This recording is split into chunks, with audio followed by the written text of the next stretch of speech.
Salut, c'est Robin, bienvenue sur cette vidéo. Dans cette vidéo, je vais te partager mes techniques de débutant pour être beaucoup plus à l'aise en caméra. Alors moi, ça fait 45 ou 46 jours que j'ai lancé ma chaîne YouTube et depuis, je fais une vidéo par jour. Tu peux aller voir ma plus ancienne vidéo ou mes plus anciennes vidéos et tu verras que je me suis grandement amélioré. En tout cas, je trouve que je me suis amélioré depuis que j'ai commencé.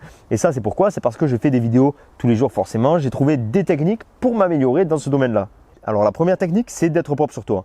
C'est-à-dire qu'il va falloir que tu te prépares un maximum, que tu te fasses le plus beau possible, que tu mettes tes plus beaux habits, que tu te laves les dents, que tu te coiffes, que tu fasses tout ce qu'il faut pour être le plus beau possible dans ta vidéo. Ça va servir que tu n'aies pas le stress de « alors attention, est-ce que je suis mal coiffé ? Alors attention, est-ce que ma barbe est mal faite ?» Voilà, tout ça, tu n'auras pas ce stress-là pendant ta vidéo. Tu sauras que tu es propre sur toi. Tu n'as pas peut-être un bout de salade entre les dents. Voilà, tu n'auras pas à te soucier de ça, de ton physique, de ton apparence face à la caméra. La deuxième chose, et moi ça a été une erreur, au début j'ai joué un petit peu une personnalité.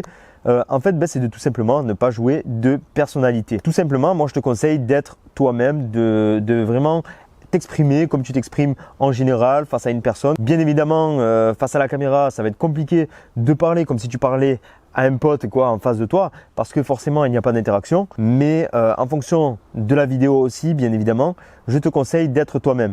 Bien évidemment, il va y avoir peut-être des vidéos professionnelles où il va falloir peut-être être plus sérieux, mais il y aura aussi des vidéos où tu devras tout simplement être toi-même et arrêter de te jouer un rôle, parler comme si tu parlais à un pote, tu vois. Voilà, tout simplement pour ne pas t'égarer, pour ne pas perdre les mots. Si tu restes toi-même, les mots viendront plus facilement tout seul. Tu seras plus dans le flow que si tu essayes de te forcer à jouer une personnalité. En plus, faire ça, ça se ressent bien sur ton expression. Et si jamais tu as des rencontres abonnés plus tard, ils verront que tu n'es pas le même qu'en vidéo et ça pourra jouer négativement en ta faveur. La troisième technique pour être plus à l'aise en vidéo, c'est de parler de ta passion. Tu ne vas pas faire des vidéos sur un sujet que tu ne connais pas pour te forcer, pour je ne sais quelle raison. Il faut tout simplement que tu fasses des vidéos sur ta passion. Moi, ma passion, c'est le développement personnel, c'est la liberté. Je parle tout simplement de ma passion, de ce que j'apprends tous les jours, de ce que j'expérimente tous les jours. C'est beaucoup plus facile de parler d'expérience que d'un sujet que tu ne connais pas parce que tu te forces à en parler. Et donc voilà, tout simplement, les mots te viendront plus facilement si tu parles d'expérience et de choses que tu connais. La quatrième technique, c'est de faire comme si tu parlais à un pote à toi. Donc, ce que tu peux faire, c'est mettre une photo que tu vas placarder ici, juste en dessous de la caméra, pour voir en fait la gueule de ton pote ou la gueule de quelqu'un que tu kiffes, avec qui tu es à l'aise principalement, pour pouvoir justement, si jamais tu as un moment de stress face à la caméra, tu regardes la vidéo de ton pote ou de la personne avec laquelle tu es proche et tout d'un coup, ça va te mettre dans une autre ambiance, ça va te mettre beaucoup plus à l'aise devant la caméra. La cinquième technique, c'est de veiller à ce que ton environnement derrière toi soit parfait tout simplement. Moi, hier, j'ai fait une vidéo par exemple où j'ai fait un mauvais focus et donc ça a coûté la vidéo bien évidemment. Mais voilà, c'est une erreur à ne pas faire. Il faut faire vraiment attention à ce que le focus soit bien fait, à ce que ce qui est derrière soit parfait. Tout simplement pour ne pas que tu aies à te préoccuper pendant la vidéo de « oulala, qu'est-ce qui va se passer derrière? Est-ce que je suis bien placé? Patati, patata ». Il faut vraiment que tu veilles au cadre qui est derrière toi tout simplement, bien à l'avance. La sixième technique, et celle-là, elle m'a énormément aidé, c'est en fait d'arrêter de te mettre la pression et de te dire « ok, je vais tourner une vidéo mais je ne la publie pas ». Le simple fait de te dire que tu vas tourner une vidéo simplement pour toi, va te permettre de ne pas stresser au moment de la faire. Donc forcément, si tu ne stresses pas, tu ne perdras pas les mots ou tu perdras moins les mots dans tous les cas. En général, à la fin de la vidéo, tu te rends compte qu'elle a été très bien tournée, qu'elle te plaît. Donc voilà, au final, tu la publieras et tu ne perdras pas de temps. Mais ce que je te conseille, c'est de toujours démarrer une vidéo et te dire ok, celle-là, elle est simplement pour moi, je ne la posterai pas, je ne me mets pas la pression, juste je m'entraîne. À 80% des cas où je me suis dit que je ne la publierai pas, j'ai finalement publié cette vidéo. Et enfin, la septième technique, c'est de te demander qu'est-ce qu'il peut t'arriver de pire. Qu'est-ce qui peut t'arriver de pire de mettre ta vidéo en ligne? Qu'est-ce qui peut t'arriver de pire de tourner cette vidéo-là? Qu'est-ce qui peut t'arriver de pire que tout simplement d'avoir peut-être un retour négatif de la part de ton environnement chaud en tout cas? Parce qu'en général, au départ, qui est-ce qui va regarder tes vidéos? Ça va être ou tes parents, ça va être ou ta grand-mère ou ton grand-père, ça va être ou tes amis, en tout cas proches, ou ton Facebook. Voilà, ceux qui vont regarder ta vidéo au départ vont être toutes ces personnes-là. Donc, qu'est-ce qui peut t'arriver de pire à part des jugements voilà, qui vont être constructifs ou qui vont être positifs. Qu'est-ce qui peut t'arriver de pire? Parce que en général, on imagine toujours le pire. Et moi, ça a été mon erreur. Et c'est ce qui a fait que j'ai retardé la publication de mes vidéos.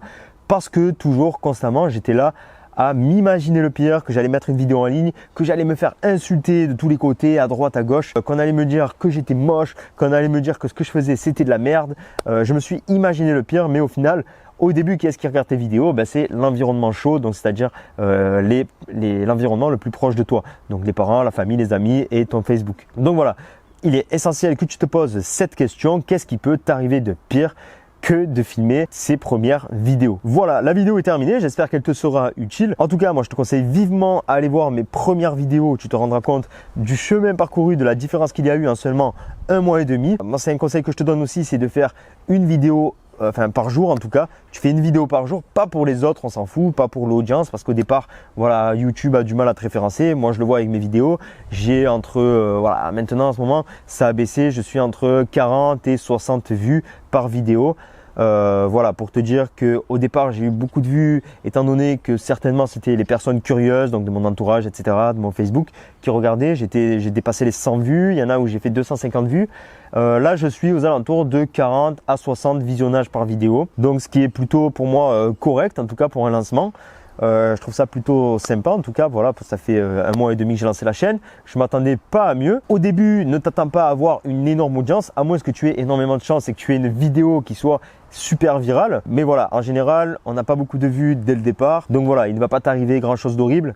En tout cas, mets des vidéos régulièrement, même si elles sont nulles au départ. Continue d'en mettre et tu verras que tu t'amélioreras. C'est pour ça, voilà, moi je conseille vraiment une vidéo par jour. En plus de t'améliorer, ça va te permettre peut-être par la suite d'être plus vu. En fait, plus tu vas avoir de vidéos, plus tu vas défoncer ta niche, plus tu vas être visionné, je pense, par des personnes dans le long terme, bien évidemment. Donc voilà, tu as tout intérêt à faire une vidéo par jour. Sinon, je te conseille de faire au moins 3 vidéos par semaine. Voilà, ça te permettra de t'entraîner et d'être quand même assez régulier pour pouvoir avoir peut-être une interaction avec ton audience plus régulière. Bref, voilà, tu as tout à y gagner. Donc, je te souhaite toute la réussite que tu mérites. Si tu as fait tes premières vidéos, tu peux me mettre en commentaire le lien de ta chaîne pour que j'aille visionner tout ça. Je te souhaite de passer un très bon moment, donc de t'améliorer en vidéo, de faire décoller un maximum ta chaîne YouTube. Ici, on avance ensemble vers nos objectifs. Tu vois, on part de zéro. Moi, je pars vraiment du début. Je prends vraiment ça sur la chaîne. On avance ensemble vers les objectifs. Il faut qu'on se tire tous ensemble vers le haut. On va arriver au sommet. J'y crois dur comme fer. Et sur ce, porte-toi bien. Ciao, ciao.